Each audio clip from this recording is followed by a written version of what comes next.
All right, guys, great to see you again. We're here for another episode of the Bluewater Cruising podcast. I've got Jeff and Valerie here with me. They're not on their boat currently. Their boat's in Grenada. They were one of the first couples that we had through what was the Confused to Captain program back in the day. They've been out cruising for a while now, and I'm super excited to have them on board. So if it's your first time tuning in to the Bluewater Cruising podcast, what we discuss on here is all things related to Bluewater cruising. It's the best place on the internet to map, equip, and train yourself to get out there on the water and go Bluewater cruising. So super excited to have you guys, Jeff and Valerie. To start off, just a brief overview on you guys. I met you almost 18 months ago now, when we first launched the Bluewater Cruising Confused to Captain program. I think you'd already bought a boat when you came into the program, took it anyway, and got out there and went cruising. I've had some wild and crazy adventures and stories to tell that we'll get into since then. I think originally you're from the Pacific Northwest, very close to where I'm from in Vancouver, but you're from the US. And I'll let you give a background. I've heard a lot about you. We've had many chats, but I'll let you guys kind of maybe start off. Brief background on you guys, what your life was like before cruising, and then we'll go from there.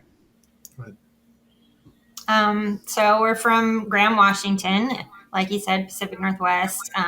We both owned our own businesses. I had a dog grooming and boarding business, and Jeff had a contractor business, and we were both working way too much, and we have a blended family with 6 adult children, or young adult children. And so the real estate market was like through the roof, and I was like, we should cash in, we should get out of here and go somewhere warmer. And Jeff wasn't really on board at first, and so I asked him how much money was enough, and we got in a bit of a tiff about it. And so he sat down and crunched the numbers and decided, we can do this. And so the sailing was his dream, but I just wanted to be somewhere warm, and I was physically hurting from working, and I needed to do something different. He was kind of like in the top of his business, doing very well, but I wasn't going to be able to work too much longer doing what I was doing. And so September of 21, we took ASA courses in Florida, 101, 103, and 104, 7 days straight, classroom, testing on the water, and we loved it. That was kind of our test to see, how we would do. I didn't realize we were going to have to study like 500 pages of sailing training manuals before the classes, but I'm glad I did that. And anyway, we loved it. We loved learning all about it. It was like a whole different world. And, we were like, let's do this. And so we made a plan to close our businesses and to sell our house by the following April, which would have been April of 22. So about December, the exact boat that we were looking for came on the market. And then probably 2 weeks later, we saw the ad for the Bluewater cruising. And so we were like, check it out, And so by the time the Bluewater cruising course started, we already had the offer on the boat. And we were like right. That week going to the survey and the Virgin Islands and all that. And so we were kind of in it before the class even started. And so I think within the first 3 weeks, we had already closed on the boat. And so, And so, so we sold our house, we sold the boat, sold the house, and moved onto it. Amazing. I want to back up just really quick. Cause you said, so you guys were both working, you had your own businesses. It's interesting that you said that, this was something you really wanted to do. Jeff wasn't so on board, which is we hear that, but more often than not, we'll hear the husband is the one that is really wanting to do this. And the wife's spouse is the one who's a little bit got the brakes on. So just wanted to comment on that. The other thing is you mentioned something around finances, how it was like, you didn't like, what did Jeff, maybe in your mind, like at that time, what did you think it was going to take to be able to do something like this? So, Talk about how was your dream. yeah. So I'm a workaholic. And so I built a business, and the business was very profitable, and I liked profit, and I liked storing the profit. And it was the first time in my life where, I mean, I've always worked hard, but this is the first time where something I was doing was really maturing. And and I'd always wanted to go sailing. I think she took me, she rented a boat. We've sailed before a couple times on evening sails because it was something that I'd always wanted to do. Okay, a couple times she took us, we went sailing. It was something that my father had always wanted to do. And so he was always dreaming about when I was a kid, and he always had the magazines, and he was always, so it was just something that him and I had always kind of talked about. And he never got to do his before he had passed away. And me working myself to death and her working herself to death, when it came time to, like we need to do something different than what we're doing. Where she used my dream against me to get me to retire, and which is a genius plan. So she got me to quit working, and then and we were able to find the boat, but it did come down to, we did look at money. It was one of those options as to, when can we go? And so she asked, well, when can we? I'm like, well, soon, when I have tons of money is what I'm thinking. And I think that's what everyone kind of thinks. Well, we're going to need lots of money. Did you have a number in? Did you have a number in your head, or were you just kind of thinking like, I just need like oodles of cash, so I don't have to think about cash anymore? Oodles of cash. Throw a dart at the board for how much we need. It was just he didn't have a number, and so I called him out on it, and I said, if money is the answer to the question, then what is the number? Yeah, what's the number? Yeah. And so you're in the classic like treadmill problem where you're just like running but with no destination. Right. So that's what I was doing. But I figured if I just kept running the race, then eventually all problems would be solved. The hamster on the wheel.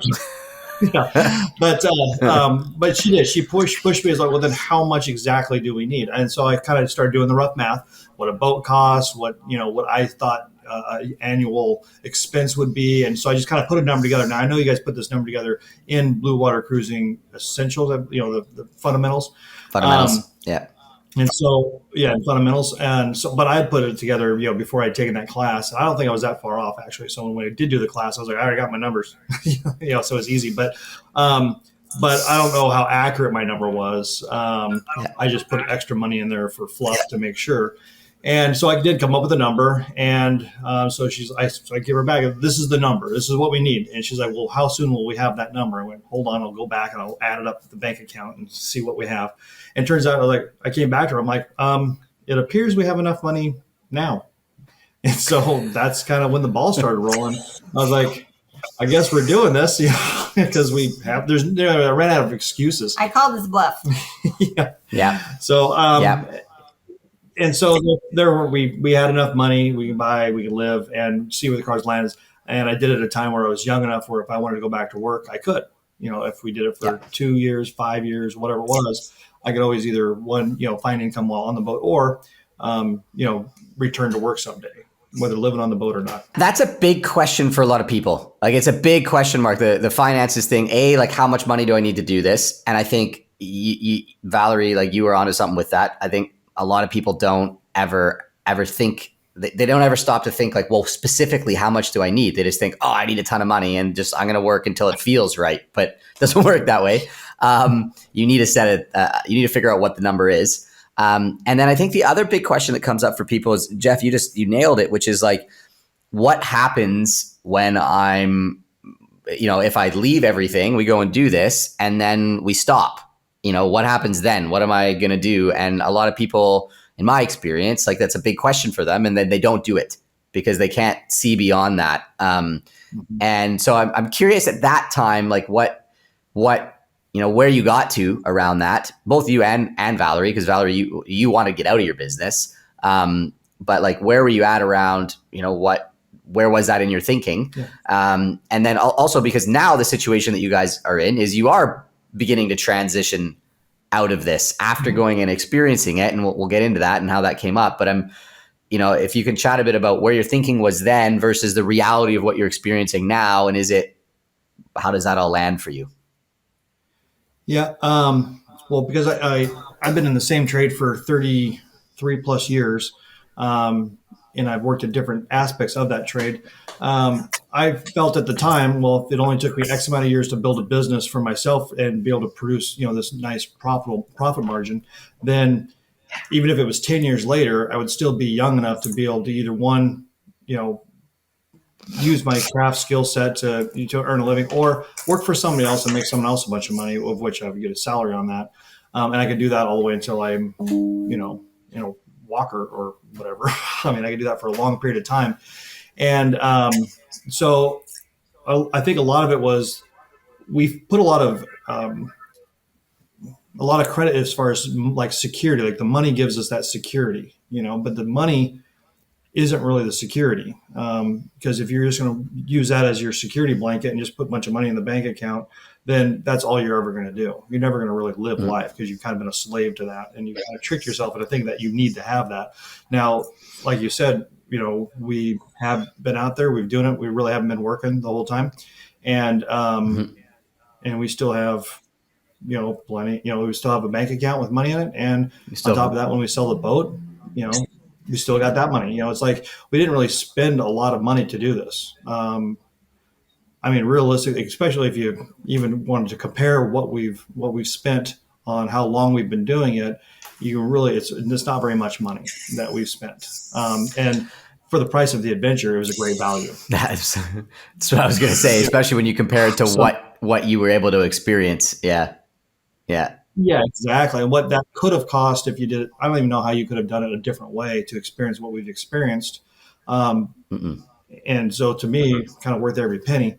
And so literally my plans on when I return, I have options. I'm still young. I got plenty of time to do whatever it is I want to do employment wise. So, on the other thing is that on the boat, you also start to learn a little bit of balance, or at least we're trying to learn balance. And we'll talk about that in a little bit, and hopefully I'll be able to bring that back to land with me. Good luck. Hopefully, I got my fingers crossed. That's not encouraging, Chris. Well, let me be clear on that. I would say there's a fundamental shift, in how I perceive and view the world and how I want to show up in the world. But there is and Sai said this. She's like, one of the reasons she wanted to go sailing was to pull me out of work too, because I totally relate to the workaholism thing, and have me be more present. And one of the reasons we went to land again was to build a business. And so it's like, I'm not going to show up and be present in the same way that I was on the boat when the core focus is something else, right? But the lessons of that are all there. They're all present in me, where it's like, it is a priority now. It's something in my awareness to be like, hey, yeah, I want to not work as much, spend time with the family. But I don't know. I think you kind of get it, where it's hard. It's hard sometimes, right? When your core focus is something. It's just like boating. It's like you get consumed by the project when you go cruising. You get consumed by making it happen, living the life. You set a project of, I'm going to go build a business. It's very probable you get consumed. It's hard to not be completely consumed by it, at least for a personality like me. That's been the biggest challenge for us. To go back to your last question. So part of the equation for us is that we're both entrepreneurs. And so figuring out ways to make money is not as scary to us as maybe other people that have been employed by others. There's so many different ways to make money, and that doesn't really scare us so much. We built massively successful businesses, just from us, So anyway, it's not that scary to us, that part of the equation. And I know everyone doesn't have that same experience. And then the other part of the equation for us leaving Washington is that we didn't want to stay in Washington. And so to sell our home and leave everything, it was never going to be a regret if it didn't work out. Yeah. So that was a stepping stone and part of the process that, we were able to use the money from our real estate here, our home, to put into the boat. And so that was another big part of the equation. And there was never a plan to go back to Washington, at least not full time. We would like to come back for the summers, which we were able to do this year. But anyway, that's another big part of our equation. So you really saw it, if I can kind of paraphrase that, you really saw it as a transition. It was like, you didn't want to be in Washington. This was something else you wanted to do. And it was a stepping stone into a new way of life that, maybe it was going to work and it would work for a while, or maybe it would only work short term, but it was leading somewhere else. Is that right? Mm-hmm. Yeah, exactly. Yeah. Cool. No matter what we did, we're not going to look back and go, we never should have sold our house. We never should have sold all our stuff. We were never to look back and say that. And we're still not looking back saying that. So. Yeah. And I think that's an important lesson for people is, like you have to be able to make that decision because you can't tell what's going to happen in the future. So you have to be all in. I mean, basically to say it. I absolutely agree with that. It's about the desire to change your life, not the desire to go cruising. Like the desire to go cruising is secondary to the desire to, I want to fundamentally, really radically change my lifestyle and the way that I'm living. And this is one vehicle and way that could possibly work to do that. It may not work, which then you're still on the desire to change your life. But if that fundamental desire is not there, cruising isn't the solution, in my opinion. Yeah. Yeah. Right. Yeah. Cruising is not a solution to anything. But to give a frame of reference, the hours we worked were, all hours of the day. We worked from sun up till sundown. And so it was pretty much all consuming. And I mean, we literally had to purposely make time, if we made time at all, for family. And that's not the legacy we want to leave behind. Now that our children are older, now it's like we can be more purposeful with our relationships with them. And actually, and speaking of relationships, the relationships with our kids, since we've been on the boat, it's almost improved because now we spend more time on the phone talking with them and having conversation and relationship with them. And of course, obviously, we come back and visit, and we've been able to spend time with them. So on a lot of levels, I think it's improved a lot of our relationship with our children. So a lot of people, I think, fear that. Yeah. Amazing. Communication. Amazing. That used to be. It's a really good insight because I think you're right. It is one of the main fear for most people is what's going to happen with my relationships with my parents and my kids. I'm curious about that. Like, in what ways has it improved for you guys, the relationships with your kids? So my kids do DoorDash. And they're like early 20s. And so they drive around with me on the phone on, calls, and we use Facebook Messenger or WhatsApp. And so there's no charge while we're in international waters. And, talk to them for 3 hours, if they want to talk for 3 hours, or we can do video calls that way too. And when I was working, I boarded dogs from our home, like separate, not in the house, but, and so I was always like, clients coming all the time and taking dogs in and out and just like all of that. And the same for him, clients calling with, problems and cabinet orders and what, it was the same for both of us in different ways. But, I'm on the boat doing whatever I'm doing. So I can talk to them for 3 hours straight. If they want to talk to me for 3 hours straight, that never would have happened before, like they're busy, I'm busy, whatever. And, they're in that age where they're busy, whether I'm here or not, they're busy doing their own thing. And as much as, that little mommy part of me wants them to just be sitting around wanting to spend every moment with me, like it's not reality. And I'm glad they're not. Yeah. And so, we actually probably realistically talk more than when we were both buried in our jobs. So. Yeah, we were present, but we weren't present. Yeah. You were physically around, but you weren't present. Yeah. Right. Versus you're not physically around now, but you're present. You're emotionally present and more available. Yeah. Cool. I think that's an improvement. I think we're going to carry that on no matter where we go. We'll probably still be able to find. And what it was just we were out of balance before, and we kind of fell into balance once we, especially with at least with the kids anyway. Yeah. Yeah. Okay. So you bought the boat. Took our course. You bought the boat. Took our course. You got out there, and you started cruising. You guys started in the Caribbean, and you've been all over there. Tell me a bit about like expectations versus reality as to what you were thinking, and then what actually happened, and how that panned out for you. Maybe some pitfalls that you fell into along the way, or and also I'd love to hear a little bit more about this balance thing. Want to tell the story? What story? Well, when we first got on our boat, it had been sitting for about 2 months, which we had an attendant watching the boat. But when we got on the boat, you leave a boat alone for a couple of months in a marina, and it gets a little salty. And so our first experience, dusty and cockroaches and etc. Mold, mildew, whatever. So we get on, we land, we get off the plane, we got our luggage, we're heading down to the marina, we're going to get on our boat, yay. And I've never seen the boat. Yeah, I bought it with. I remember this. Yeah. Anyway, so she hadn't seen the boat yet, so believe me, I'm nervous.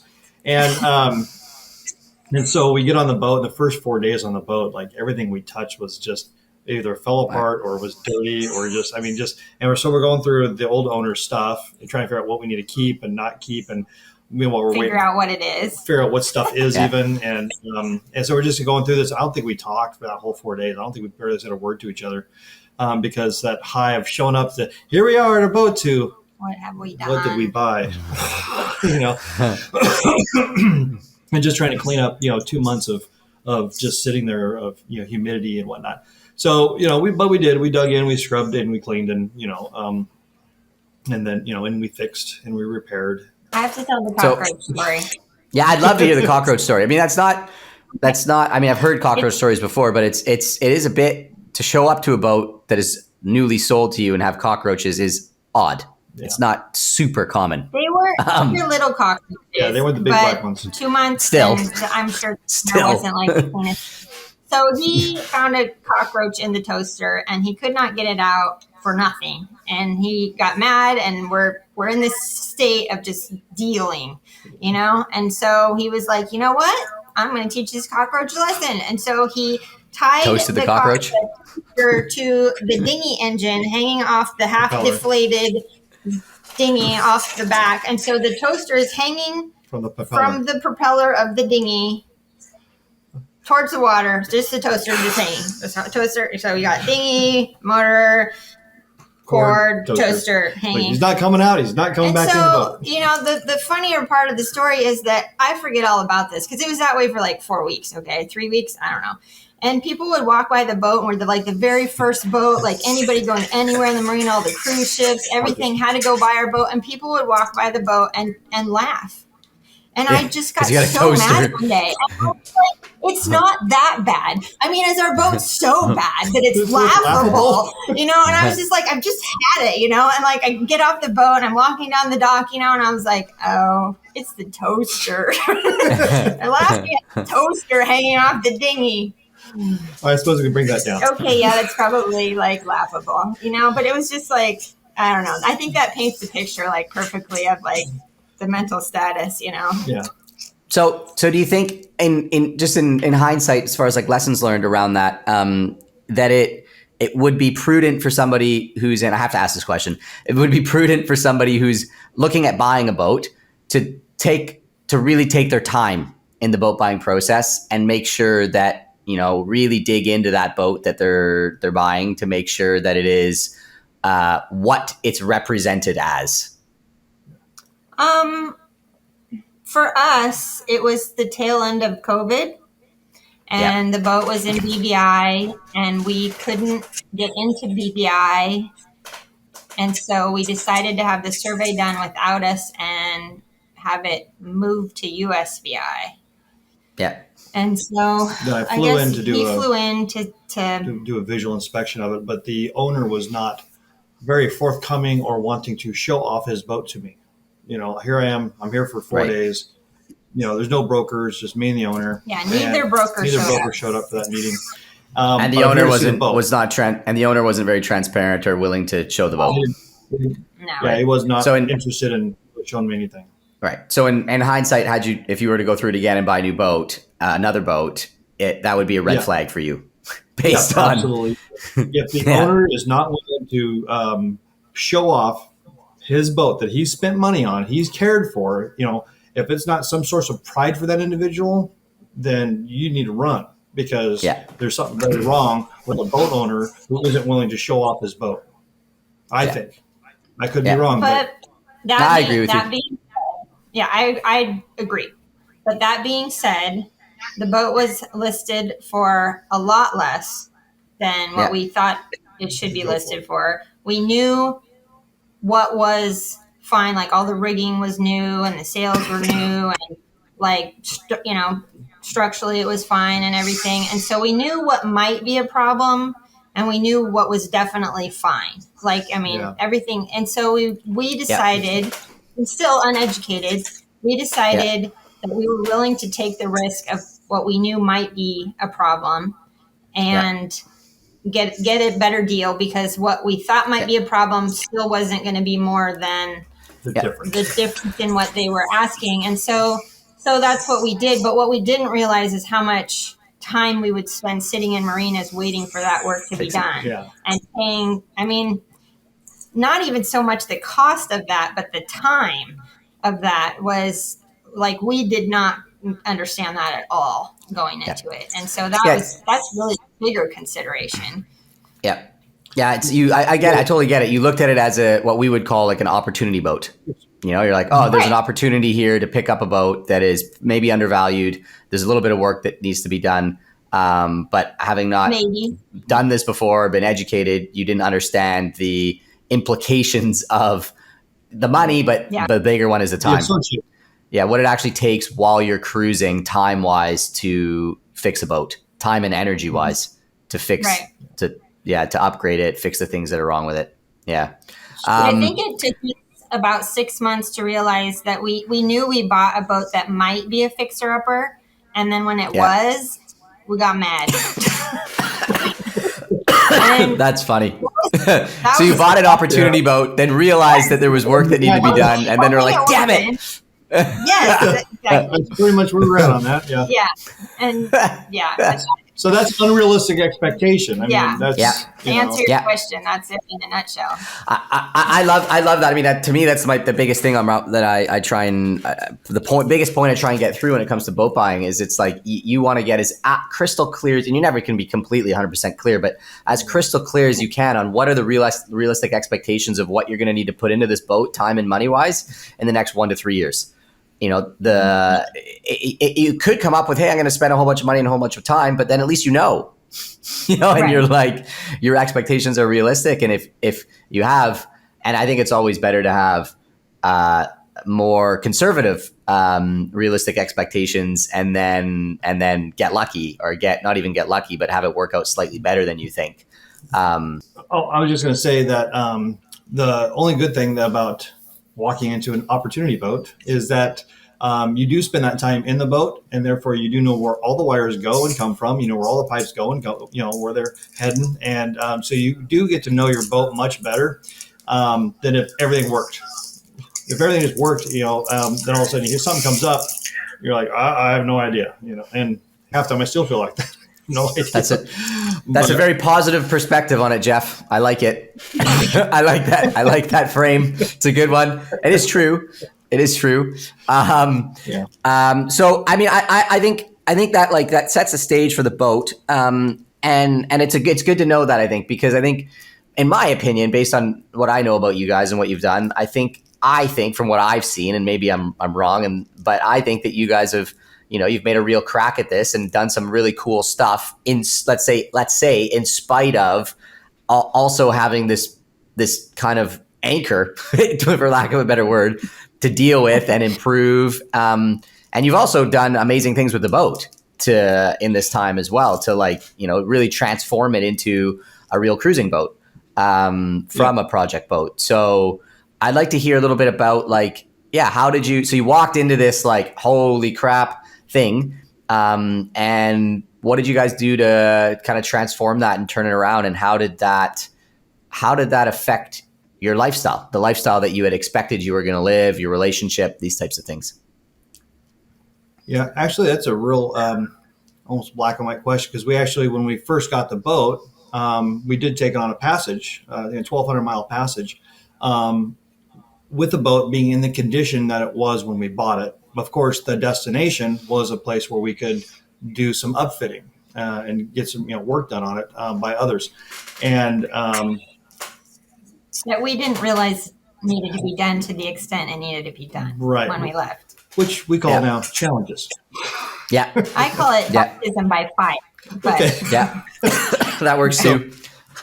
So yeah, we didn't have a passage where a lot of the systems were failing, and we had no concept or perception of whether this is a crisis or just a problem, because we just got on the boat and had been there for a couple of months, and so we didn't really have a concept of understanding, the importance or unimportance of the problems we were facing. And so, and I don't know how you can get that other than through experience and or having someone else with you that is a little bit more seasoned. And so on that trip, we had another, rookie like us. And so although helpful, very helpful on our passage, I think he held us together. He kept us from completely falling apart. But we did get a chance to we took it back to Florida, and we had and we got to learn about batteries and solar and water makers and aircon units. And because I think in Marathon we had the aircon guy come out literally every couple of days, and he was charging us a fortune. And finally I had to, what is it that you're doing? How are you making it work? And they're like, oh, you're bleeding the water. Well, why couldn't you just tell me that? Because they wouldn't make any money. Because he wants to charge you a bunch of money. Yeah. So all you have to do is bleed the water and it works. That's it. Anyway, so he started learning, how to do things on the boat. And it was kind of nice on a way that we did get this project boat, because for example, I knew I wanted to upgrade when we were considering the purchase. Well, I want it to be a full cruising boat, which means I need solar, I need batteries. And the nice thing on this boat, none of the batteries were any good. I think one battery worked, and there was zero solar. So I wasn't morphing a bunch of systems together from old and new. I got to start clean. So basically rip out the batteries. There's no solar to tear out, and their inverter was shot. So we get brand new everything from the floor up, So, and that was kind of nice because I got to help install the wires and install the MPPTs, and I got to install a lot of the electronics. So I got to learn how a lot of it worked, which is kind of important on a boat. If someone else does all the work, you don't even know where the stuff's at. And so the company allowed me to pull wires and save them time. And they just gave me the product. So I had a good time learning the stuff. And so that's, some personal growth for me. I didn't know anything about solar before, or, lithium or anything like that. So it's been nice to be able to work through all that. And I think I did the water maker myself. I got a kit from Seawater Pro and was able to install that. It was definitely a DIY, and I was afraid to drill the first hole in my boat. But after I got past the first hole, I was able to drill more holes. I think the first one's the hard. Yeah. So you transformed the boat into, I've been on your boat and it's beautiful. So I think you really transformed it into something that is, from what it sounds like it was, into something amazing that works. You touched on a few things there, which is the idea of this baptism by fire. And I think everybody to some extent experiences that when they start cruising, because there's just the stuff that you can learn as much as you can, but you have no direct experience with it. And I think that, there's no frame of reference, really, adequate frame of reference for what you experience. And I think, and my take on that is setting expectations again is critical for people to really understand that, hey, it's not all sunshine and roses. You are on your own. There is nobody around. And like you mentioned, having experience either on board or close at hand to be able to walk you through the moments of problems. Is this a problem or is this a crisis? Trying to differentiate that. In time, you figure that out, on your own. When you have a problem, you're like, oh shit, okay, we figured that out. That wasn't that bad. But at the moment, when you have no frame of reference, every problem can seem like a crisis. Because you have no frame of reference for, it's scary. It's like, this has never happened before. Is this going to be really bad or not bad at all? And to be able, in my opinion, to be able to rely on somebody who's got experience, whether they're on board or off board. We talk a lot about a shore support team now. In the program, we're having people on standby that you can call and be like, this is what's going on. What do I do? Do I need to panic or not? Even if it's that simple, can provide peace of mind. It's all about, to me, it's all about peace of mind and maintaining let's go back to maintaining a balance. Talk to me a little bit about this finding the balance thing. So you went from like, it's because it sounds a bit like you went from this land life where you were a workaholic in the construction business to buying a boat that's a project boat and then spending a ton of time fixing and pulling wires, as you said, on the construction, on the construction of your own boat. So, talk to me a bit about this balance and what you found in that and how that's worked for you guys. Yeah, we're looking forward to that.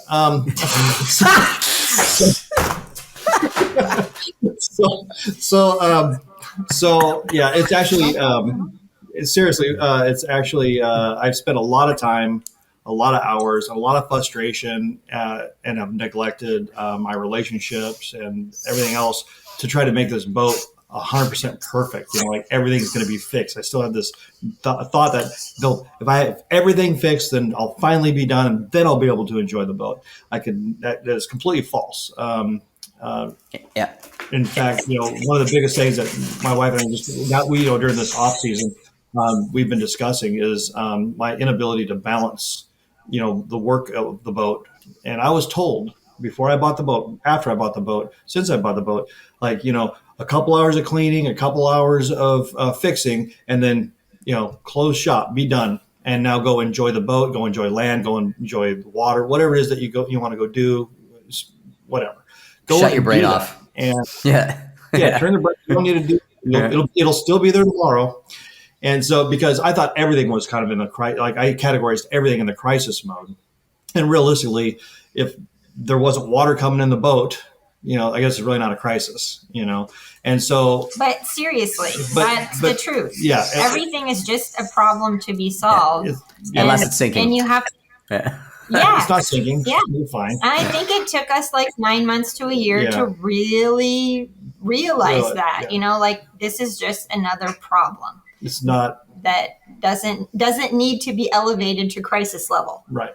Yeah. And so I'm hoping to go back to the boat here. Actually, I think we're leaving in 2 days. Head back to the boat.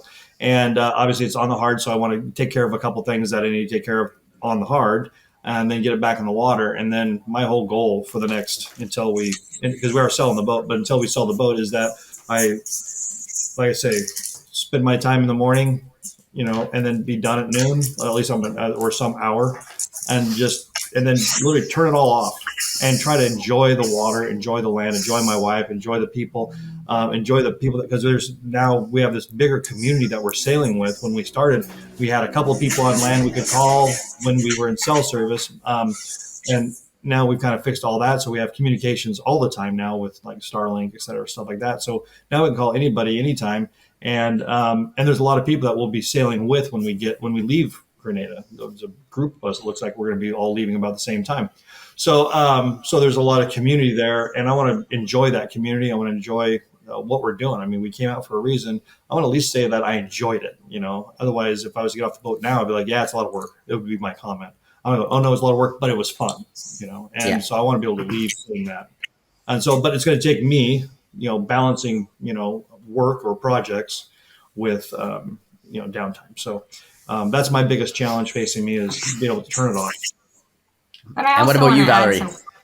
Yeah. Well, I want to add some context to that, because anybody who doesn't live on a boat will go, well, dude, yeah, of course, you got to balance, But, and as frustrating as that is whatever for me, you have to realize when something isn't working properly on your boat, that means if the weather changes or the wind changes, that you may not be able to move it, or you may not be able to control it in the manner that you need to, you're probably still safe, but not as safe as you want to be.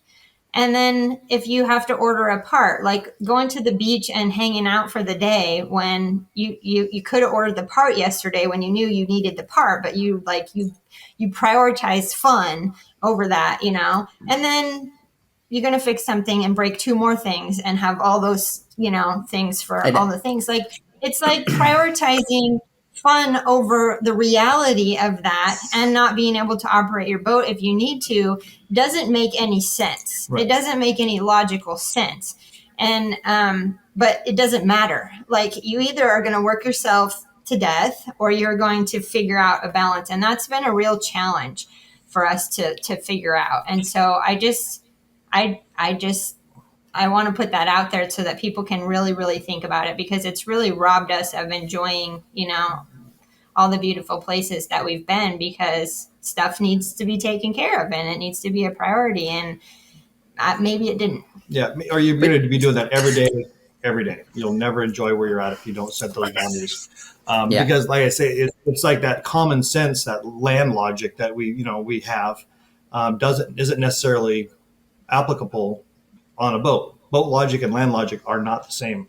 And it's taken us a while to realize. How would you differentiate them? Like, what would you describe land logic as?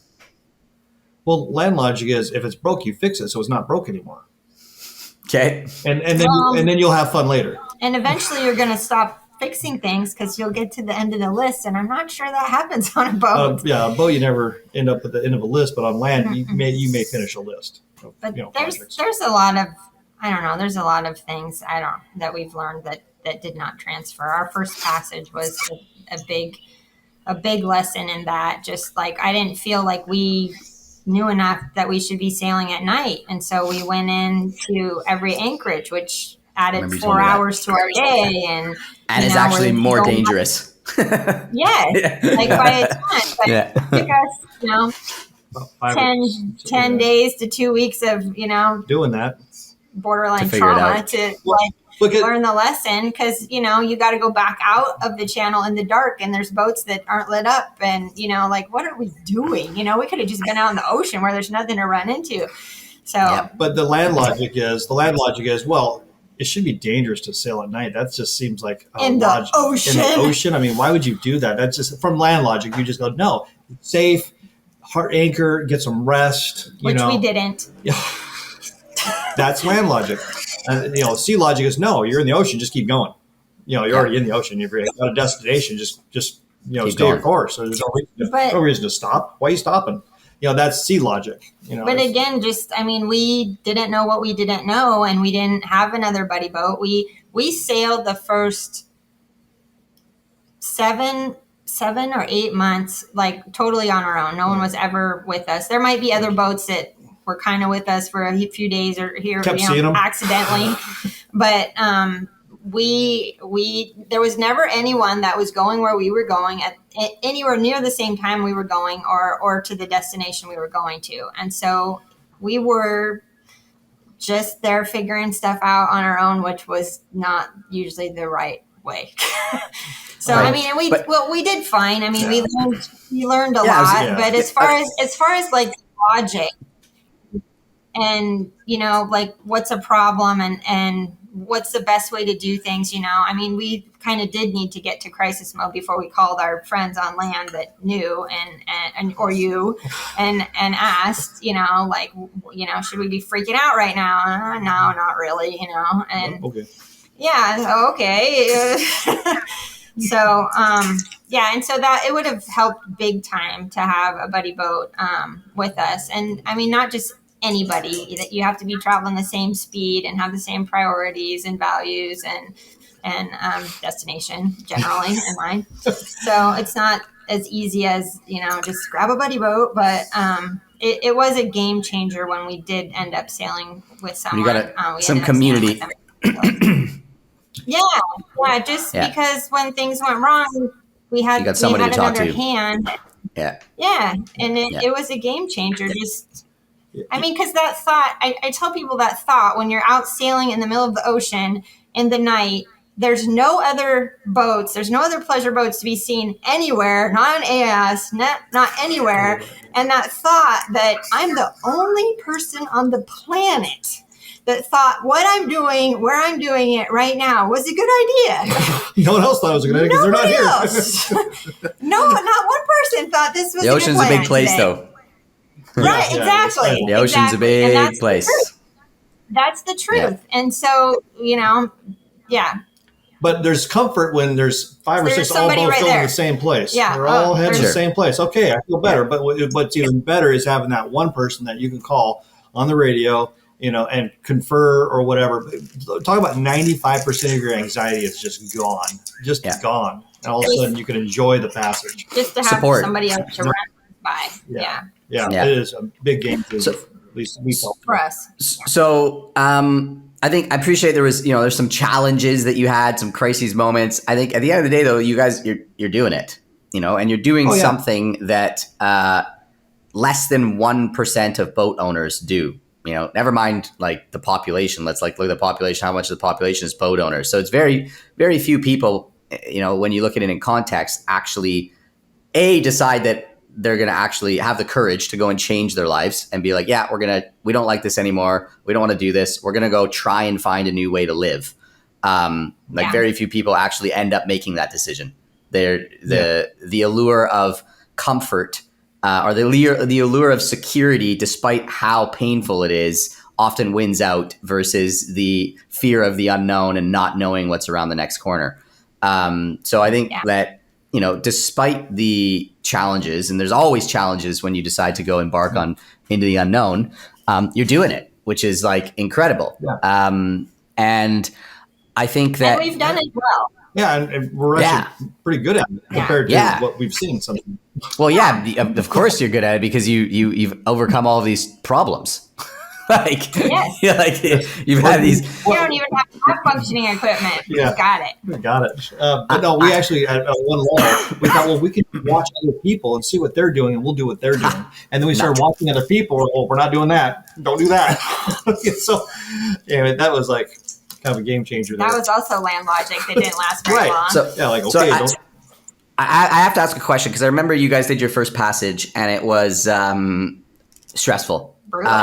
Stressful, brutal, stressful, crises. And we had a chat. You had a chat with me, you had a chat with Keith, and you were going to sell the boat at the end of that. Yep. And we kind of had a chat and you decided not to. Good decision to not sell the boat at that point in time based on where you're at now? Yeah. I'm glad we didn't quit when it was. You answered that really quickly. I'm glad we didn't quit because we barely got started. And if we'd quit it right then, I don't know. In fact, we had a conversation about that while walking through a parking lot. And we're like, I don't want to go back to our old life. I mean, I know this was, I know we all I almost had I swear, a brain aneurysm because I was so stressed out and because I just didn't know what I didn't know. And so I was very nervous. And usually I'm very used to being very confident about what I'm doing. I've been in trade, so I'm very confident. I'm very capable. And for the first time in my life, borderline scared. And but when we were talking about it, I remember we talked to you. We talked to Keith, and we were talking about we're done. I think the first phone call I made was to a broker, and I was like, we're done. And but we thought about it. I was like, I don't want to go back to land. I don't want to give up on this dream. We barely even got our feet wet. I wanted to give it a go. And so, but it was thankful for people that talked common sense into us, yes, you had a rough passage, but the odds of having another rough passage like that are pretty small. So, in fact, the more people we talk to, the more people realize you've had 6 or 8 years worth of problems in one trip, and so their confidence of well, that'll be the hardest thing you ever do. It'll be easier after that. And it has been easier after that. The advice was not incorrect. It has been a lot easier since then. And do you want to set the context for that passage? Oh, if you want to set the context for the passage. It's pretty epic. I don't think you can leave it out of the conversation. Yeah, it was a pretty epic trip. Go for it. Quickly. Okay, quickly. So 19-day passage from USVI to the Florida Keys. By the time we got off the coast of Cuba, we were down for 4 batteries to 1 battery that we were hoping would last. One engine had been stalling, so we had been restarting it every 11 minutes. We later figured out that it was the fuel was there was bacteria, bad fuel flow. So it was clogged. But we didn't know that at the time. And then we had a oil pressure alarm that was going off, which we later figured out was a false sensor, but we couldn't run the engine until we were sure that was the case. And Jack, that was on board with us, helped figure that out so that we could have an engine again. Engine again that we weren't starting every 11 minutes for 3 days straight. and there was no wind, so we couldn't sail. And although we had set up our communications before we left USVI, we hadn't done it all down to the last wire because we were just trying to get out of there. I shouldn't say the last wire. We hadn't set it up on land with whatever we were to be able to communicate. To the last or whatever. To turn it on. Yeah. And so you were unable to communicate. Yeah.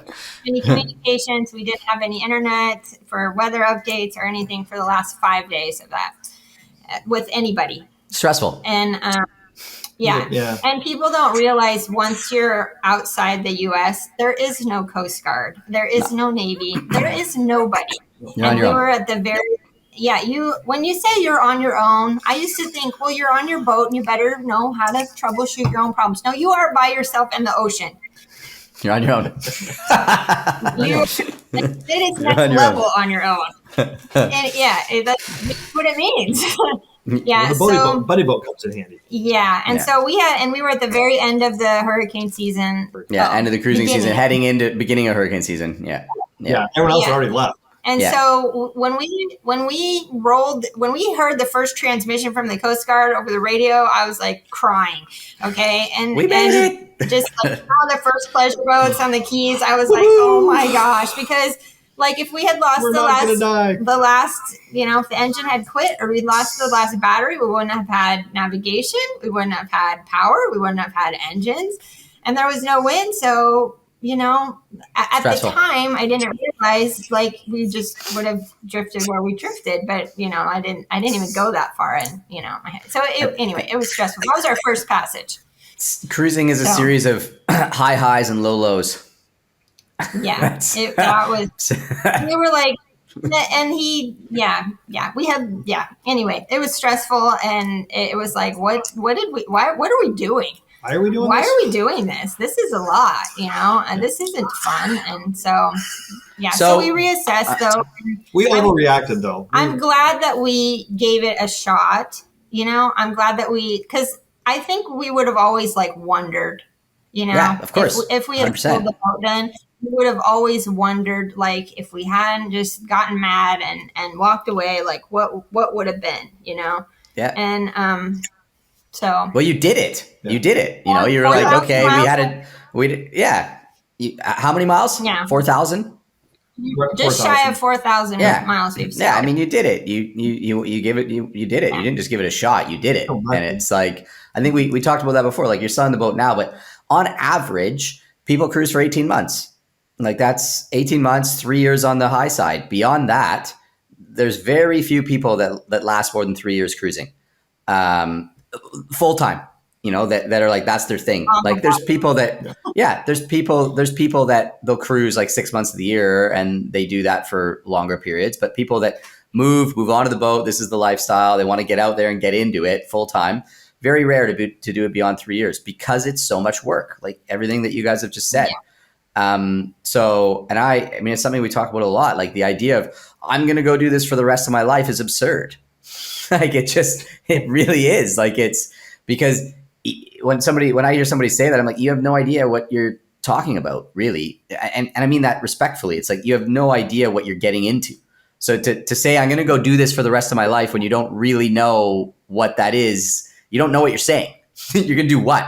Like exactly this. And we've talked a lot about the challenges, and maybe to wrap this up, I'd love to hear, like, I'm sure there's good times in here that you guys have had, and amazing experiences and amazing places and done really incredible things that you that weren't in your awareness that was possible for you to do. Because everybody I talk to that goes cruising has those stories as well. So would love to hear a couple of those in the spirit really of, it's like, you had this really gnarly first challenge of an experience. You persevered, you pushed through, you still had a bunch of challenges, and we've talked about those, but what are the highs in that? What are the silver linings in that? What are the good things that have come out of that? Well, for me, I've caught a couple of monster lobsters, which is awesome. And which is, I when we were in the Florida Keys at one point, they have a mini season before the lobster season starts. And I mean, it was, morning, jumped in the water, went for a little swim, went and grabbed a couple of lobster, came back, put them on the, cooked them up in the pan and ate them for breakfast. It's like, where else in the world could you do that? And just go grab a couple of lobster and eat it for breakfast. So that's starting the day out right there. And then to me, I really like I like diving. I like to snorkel, but really just free dive and get down there and see see the different reefs. And I've got a list of my favorite coral reefs where the fish and the fauna and flora are just abundant, and just be able to be down there and just it's warm, it's beautiful, it's kind of just like exploring but underwater, and you never know what you're going to see around that next reef. And I just really enjoyed just diving and fishing when given the opportunity. So so I still have a mahi to catch, so I'm really excited to go back out. I hope that within the next few months you'll hear a story that Jeff finally caught his mahi. So that's looking forward to that. And so got some yellowfin and lots of seagrass. I catch that one. That's good. And Valerie, what about you? I think it's not lost on us that there is no other way to duplicate the life, I mean, just, pulling up in front of a $5 million house and, throw an anchor and, pulling up in front of a $10 million different house the next day, I'm like, you can't just do that any other way, like there's beautiful places and beaches and, and I love to go snorkeling. The creatures under the water are just incredible to me. It's like, I think God had the most fun in the oceans. And the sailing community has just been just the most incredible. Sorry. Cheerleaders. I'm sorry. It's okay. They've been the most incredible community. Everyone wants to know where you came from and where you're going and what your story is and how you got there or why you haven't left yet. and just the biggest cheerleaders, I mean, from that first Cockroach toaster story, like everyone should have just been like, don't talk to those two. Like, I mean, they're in it and they don't even know. And I mean, but that's not the way it was. We were the biggest embarrassment and nobody treated us that way. Everybody encouraged us and were 100% behind us. And, when we had that terrible passage and we got to Florida, you would think everyone would be like, you tried. You just walk away with your heads up, and everyone was like, you can't give up. You come so far, you can't give up now. And continued to be our biggest cheerleaders, after that for the next, whatever it's been year. And,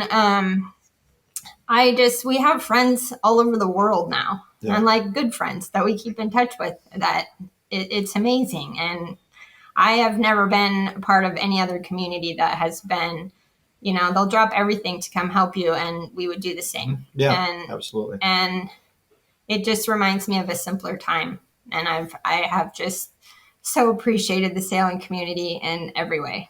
Just amazing. Yeah. On the community thing, that is, I don't think that can be stressed any harder than that. I mean, every boater looks out for every boater. And it's like, if they even think that there's something wrong or you need a little hand, they're quick to offer help, just because they want to, I don't know. It just, I always help someone else just because I want to be a part. I want to help you. I don't want you to have to struggle or I want it to be hard because it's hard enough life as it is, as far as, just kind of the work, having an extra set of hands goes a long ways.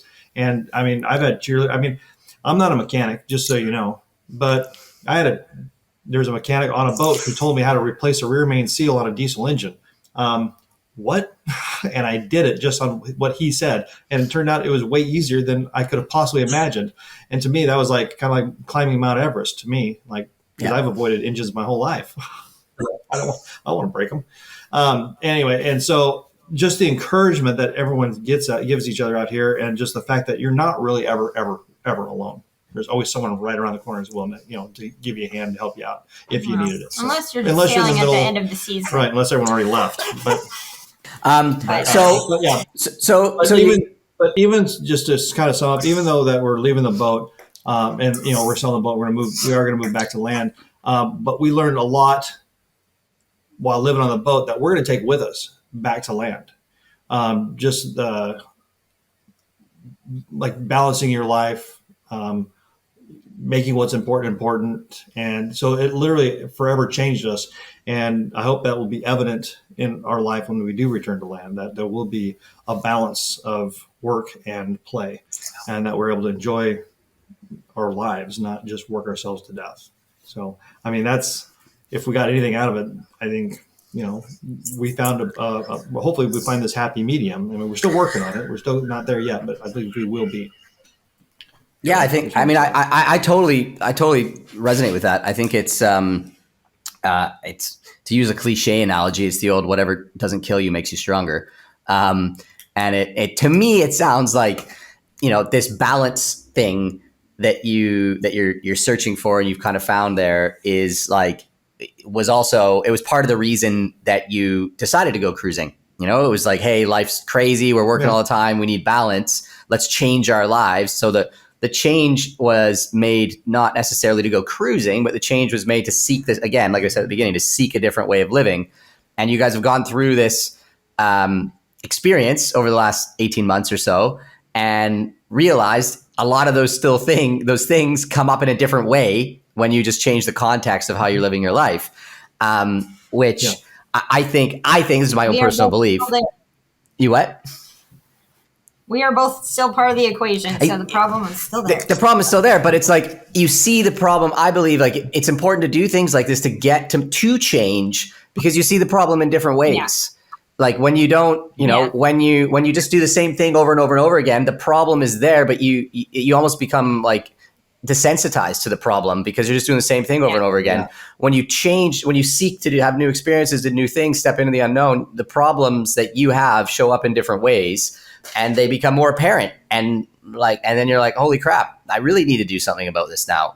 How do I do something about it? And so I totally get that. And I've said for me many times, my experience cruising was like more of a voyage of transformation than anything else. I was one person going in. I thought I was one person going into it, and coming out of it, I'm the same person, but in a completely different way. I'm more aware of these aspects of who I am than I was before, and the awareness allows me to show up differently. And it opened up, like, I think I mean, you guys have kind of said this too. It's like, for me, it just opened up what was possible, what I thought was possible for me in the world. Becoming more self-reliant, realizing, hey, I can be in the middle of the ocean and I can be okay. Like that's like, man, if you can do that, you can do anything. If you're like, I do feel that, and I have told people that. I'm like, it's strengthened me in ways that they're not possible any other way. That's right. You can't sail oceans in the middle of the night and show up the same person, and I don't mean that in a, like, I was terrified, because I was never terrified, but you're just not the same. You're not the same person. You don't see things in the same context, because it's just, you just can't. You're strengthened in ways beyond, what you believe you should be capable of.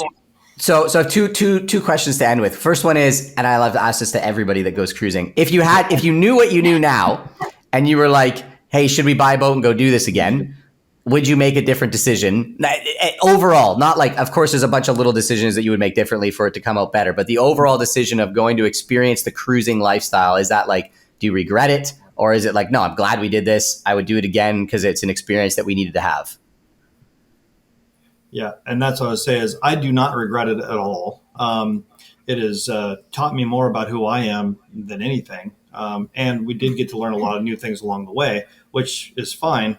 But I'm going to chalk up that if I leave the boat and it didn't change me, then it was a waste of time. But the fact that I will be changed and my wife has changed because of it, then it was worth every penny. Valerie? I don't regret doing it. I don't regret doing it, but it definitely was a lot harder than I had decided in my head that it was going to be. But it was also it was also more amazing in a lot of ways than I ever imagined it would be. I don't know. I mean, honestly, had we been able to balance things a little bit differently and learn that lesson sooner than later, that it would have been a different experience. And so it's hard to answer that question. And one of the reasons that we wanted to, do this podcast, because we hope that other people will learn from the mistakes that we made and have an easier and better, more enjoyable experience. I mean, it's not all, butterflies sunshine and and rainbows, roses. but it's not all sunshine and roses, beers and bikinis, butterflies and rainbows, whatever you want to say. It ain't that. Beaches, booze, and bikinis. Yeah. But if we'd found the balance, like she said, if we could have found that balance earlier, we would have enjoyed it over a bigger period of time. Right. Yeah. So I mean, that would be our encouragement: is do what you got to do, but don't let the boat control you. And I would say, I'm going to ask. I have a question around that. I'm going to say one thing, which I think like, no, you're not. You're selling the boat, but that doesn't mean you're done. I know a lot of people that sell their boats, and in 3 to 5 years or 10 years down the road, they're like, you know what? Let's go back and try that again. Let's do that again. That actually and then you've learned a whole bunch and you do it a different way. I know many people that do that cruise for 18 months to 2 to 3 years. They get out of it for whatever reason, and then they go back to it. Me and Sayo being in that group of chatting about, hey, what it looked like to go back and do this again. And I have just as many challenging stories and things, but there's an allure to that, and the challenge of like, hey, can we do this in a way that is different this time, and what can we learn from last time? And so I think the last question I want to ask is exactly what you guys have touched on it a couple times now, but if you could pick one thing to tell people that are considering living this way of life, that based on your experiences and the lessons you've learned, one thing to share that the biggest thing that you think would make an impact, and make it a little bit easier for them, or make it smoother for them, or more of a success, or however you want to phrase that, what would that one thing be? I mean, just to have a realistic mindset of what you're going into. It may be the hardest thing that you ever do. And we have led some challenging lives, but you're taking all the knowns and comforts that you understand away largely, and you got to figure out, largely living on a completely different planet, sort of. And so, I think going in with that mindset, I didn't have that mindset, and actually listening to what people are telling you, because everybody has it in their head that they got it figured out, and your problems aren't going to pertain to them, and their stuff isn't going to break, and you just didn't have enough experience, and blah, blah, blah, whatever, et cetera, and I think just really trying to understand people, and what they're telling you, from a context that you can't have, and really, ask all the questions that you can ask of anyone who is willing to talk to you, and listen to them, because that's how you're gonna learn, because if you know everything and nothing that they've learned applies to you, then guess what? You get to make your own mistakes. And it's painful. It's painful. Yeah. That would probably be my biggest advice. So. Awesome. Jeff? Oh, I don't know if I have any advice. I'm sitting here thinking about what that would be. I guess the only thing I would really encourage is to be part of the community, to have conversations with one another, and just get to know your fellow yachties, and that not everyone is living aboard. Some people are just in the marina because that's where they live, and they just go marina hopping. But as far as blue water cruising and what we're doing, where we're out in the water a lot, that community is much smaller, but there is still community there, and that community is very important. I don't know why. It's just, I think as human beings, we're just meant for community. And when you're out there on your own, it's just not the same as when you're sharing that joy with other friends, whether it be diving, sailing, or fishing, whatever it is you're doing with other people. And to me, that's just that's the fun part, is hanging out with other people doing these just amazing, sharing the experience with just, which is just amazing. And so, I mean, that just be, and it's easy to do. It's easy to get that community. Just, just talk to your fellow buddy. There are so many times people just come dinging up their boat. Hey, like, what? And boom, now we're friends, and now we're talking about whatever. You end up being lifelong friends, and absolutely, I don't think when we sell our boat, when we move back to land, and we do whatever we're going to do, we're still going to have our feet in the water somewhere. And so I still expect to be on boats and or chartering boats or doing something in the water, once or twice a year at least. Maybe captain boat, maybe move boats. I don't know. We're gonna do something. It's still going to be in the water a little bit. So I don't think we can just give up the life, because it is a pretty fun-filled life. Yeah, something where someone else gets to fix the boat. Yeah, cool, amazing. Well, thank you very much, guys. I think it's a great place to end it. Community is key. And I think it's one of the biggest reasons that we're now doing what we're doing, is to help people establish that sense of community, because it's it's so helpful. And I love it. I mean, it's amazing to me, like people like yourselves who have come through our program and other people that are out cruising are able to contribute early on now and reach people that are even just contemplating this, and share your experience with the people that are just contemplating it. It's not just me, it's not Keith, it's other people. And I think the more people we have that can share that, the more educated people can be before they get into this, and the more realistic, I love, Valerie, what you said, the more realistic their mindset can be around what they're getting into. And it's like, there's a reason that's the very first module in our fundamentals program is, setting your compass, the Bluewater cruising mindset. So, so thanks, guys. Really appreciate you taking the time for coming on and sharing your wisdom, your hard-earned wisdom around cruising. It doesn't come easy, and it's a pleasure having a chat. Thank you. Appreciate it. Thanks for having us, Chris. You're welcome. All right, that's a wrap for this episode of the podcast. Thank you guys for taking the time to watch this. I hope you learned something. Once again, if you guys are interested in diving into the Bluewater cruising mindset, creating your own plan, getting educated on what you need to do to make the transition in your life to try out Bluewater cruising, let us know. There's a link down below where you can book in for a quick call with us, where we'll take the time to lay out the fundamentals of what you need to start your Bluewater cruising plan to get going. And Jeff and Valerie are selling their boat. If you guys are watching this and you're interested in a boat, it's a beautiful Leopard 40. They spent a lot of money on it to get it upgraded, ready to go, actively cruising it now. And I can't think of many more people that would be better to buy a boat from, to get a handover, to make sure that you guys get a smooth start into the Bluewater cruising life. So if you're interested in their boat, also click the link down below. We've got the full specs and everything on that we're able to share with you. If you guys want to, if you're interested in purchasing their boat to get out Bluewater cruising. So thanks again, guys, and look forward to seeing y'all on the next episode.